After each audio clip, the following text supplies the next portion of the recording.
Hi hello എല്ലാവർക്കും നമസ്കാരം. ഇന്നൊരു സിമ്പിൾ ആൻഡ് ഈസി ആയിട്ടുള്ള കടലക്കറി റെസിപ്പി ആയിട്ടാണ് ഞാൻ വന്നേക്കുന്നത് കേട്ടോ. അപ്പോൾ തലേ ദിവസം വെള്ളത്തിലിട്ട് കുതിർത്തി വെച്ചിരിക്കുന്ന കടല എടുത്ത് അതിൻ്റെ കൂടെ ഒരു പൊട്ടറ്റോയും കൂടെ അരിഞ്ഞിട്ട ശേഷം ഞാൻ കുക്കറിലേക്ക് ഇട്ട് കൊടുക്കുകയാണ്.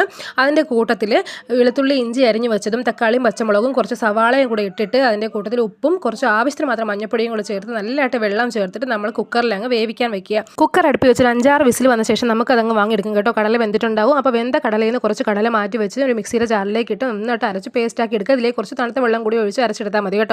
അപ്പോൾ ഈ ഗ്രേവി അല്ലെങ്കിൽ ഈ അരച്ച പേസ്റ്റ് നമ്മൾ കടലക്കറിയിലേക്ക് ചേർത്ത് കൊടുത്ത് നല്ല ടേസ്റ്റി ആൻഡ് തിക്കായിട്ടുള്ള കടലക്കറി കിട്ടും.